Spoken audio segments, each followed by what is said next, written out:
আগামীকাল একটা মসজিদের সামনে রাস্তায় জাতীয় পতাকা উত্তোলন করুন অনুরোধ করছি। এটা আল্লাহর ঘর মসজিদ, কিন্তু ভারতের মাটির মসজিদ, ভারতের মাটির সাক্ষী। ভারতের সংবিধান মসজিদকে সম্মান জানিয়ে অধিকার দিয়েছে। মাদ্রাসা শিক্ষার সাথে যুক্ত প্রত্যেকটি মাদ্রাসায় কালকের ৮০তম দিবসের শুরু পালিত হবে ইনশাআল্লাহ। আপনারাও মন্দিরের বাইরে পুরোহিতরা উত্তোলিত করুন জাতীয় পতাকাকে। ওই মন্দির ভারতের গির্জা আপনার, এছাড়া গুরুত্ব নেতাজি ভারতবর্ষের গৌরব। এই পতাকা আমাদের গৌরব, আমাদের বুকের সঙ্গে তার সম্পর্ক ছিনিয়ে নেবেন কে মশাই? আপনারা সিলসিলা দেওবন্দ ফুরফুরা আমরা সব এক ছাতার তলায় আছি। ভারতবর্ষে আমরা হিন্দু মুসলমান একসাথেই থাকবো। কিয়ামতের দিন এখান থেকে উঠতে হবে। মুসলিম সমাজকে বলবো, হীন মনতা হলো কুফরের কাজ। কিসের হীন? আমরা আইন মেনে কাজ করব, একসাথে কাজ করব, মিলেমিশে কাজ করব। ইনশাআল্লাহ আমরা জিতবো, দেশকে বাঁচাবো। এসআইআর নিয়ে অলরেডি সিওর কাছে চিঠি চলে গেছে। আমরা যখন পাবো তখন আপনাদের বলবো কবে যাচ্ছে। পশ্চিমবাংলায় কম করে 5টি বিশ্ববিদ্যালয়ের ছাত্রছাত্রী আপনারা 15 জন করে এক জায়গায় বসুন, বাংলাকে কি করে আমরা ভালো জায়গায় আনতে পারি। পলিটিক্যাল মাইন্ড বাদ, আপনাদের খরচ আমরা বহন করব। আমরা মিডিয়াদেরও বলবো এক করুন, আপন করুন, নতুন পরিবেশ করুন। মন্দির, গির্জা, মসজিদ স্বাধীনভাবে থাকুন। আগামীকাল একটা মসজিদের সামনে রাস্তায় জাতীয় পতাকা উত্তোলন করুন অনুরোধ করছি। কেন? এটা আল্লাহর ঘর মসজিদ, কিন্তু ভারতের মাটির মসজিদ, ভারতের মাটির সাক্ষী। ভারতের সংবিধান মসজিদকে সম্মান জানিয়ে অধিকার দিয়েছে। ভিতরে না, বাইরে করতে পারে। খানকা আছে, আর কিছু আছে। আর একইভাবে মন্দির, আপনারাও মন্দিরের বাইরে পুরোহিতরা উত্তোলিত করুন জাতীয় পতাকাকে। ওই মন্দির ভারতের গির্জা আপনার, এছাড়া গুরুত্ব, এছাড়া আরো যা আছে। আমরা মাদ্রাসা শিক্ষার সাথে যুক্ত প্রত্যেকটি মাদ্রাসায় কালকের ৮০তম দিবসের শুরু পালিত হবে ইনশাআল্লাহ। আমরা দমদমে আমাদের অফিস, আপনারা গেলে বিরিয়ানি খাওয়াতে পারবো, কিন্তু আগে থেকে বলতে হবে। খরচ করে করব, যাবেন না তা হবে। যদি যেতে চান আপনার ঠিক ৮টার সময় এই টিপু সুলতান মসজিদ থেকে গাড়ি করব, যাবেন। ওখানে আমাদের পতাকা উত্তোলনের আরও কিছু কথা আছে, যেটা আজকে বললাম না, কালকের জন্য রিজার্ভ রাখছি। না গেলে দোয়া আশীর্বাদ দেবেন। আমরা মিডিয়াদের বলবো, তোমাদের নতুন যুবক বন্ধুদের পেলে আমরা খুশি হব। মানুষের কাছে মেসেজ চাই। এটা শুধু কোনো দলের, ক্লাবের নেতাজি সভা, নেতাজি ভারতবর্ষের গৌরব।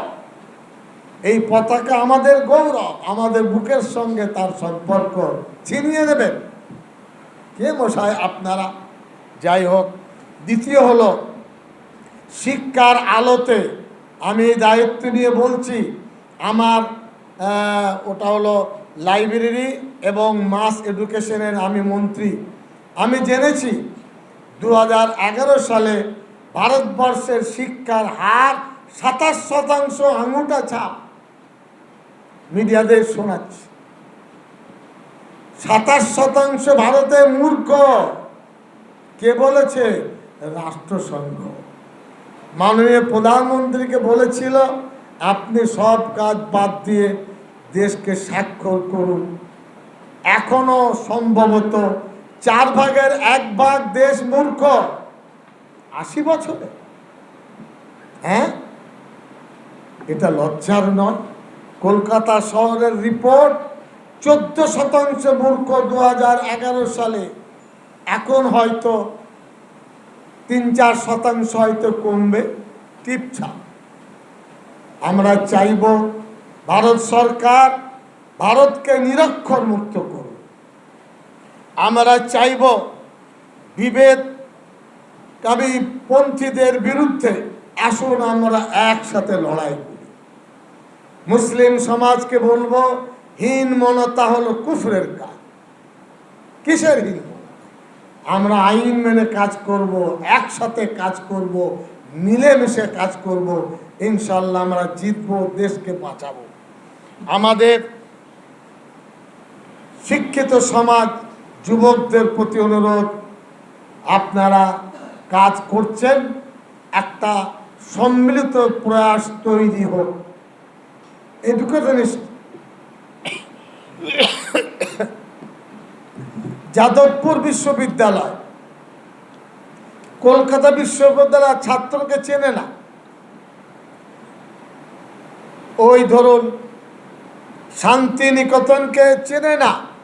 আমরা প্রস্তাব রাখছি, ভারত পশ্চিমবাংলায় কম করে 5টি বিশ্ববিদ্যালয়ের ছাত্রছাত্রী আপনারা 15 জন করে এক জায়গায় বসুন, যে বাংলাকে কি করে আমরা ভালো জায়গায় আনতে পারব।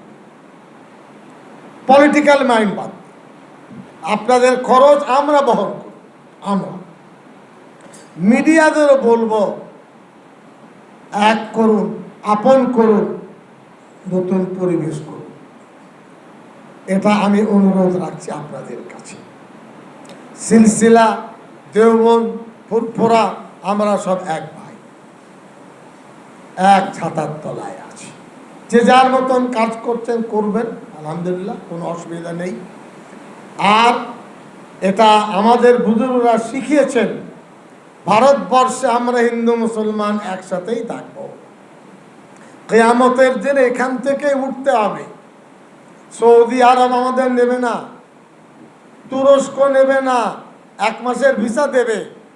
বাংলাদেশের ক্ষমতা নাই যে আমাদের বলবে এসো নেব।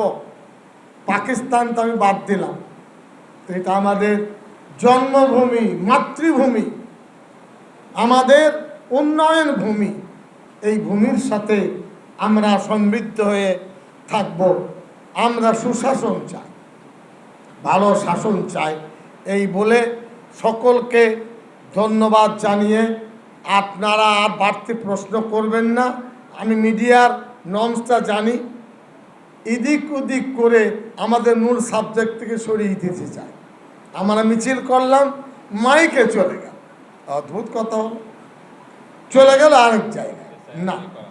এবং আপনাদের শোনাচ্ছি, SIR নিয়ে অলরেডি সিওর কাছে চিঠি চলে গেছে।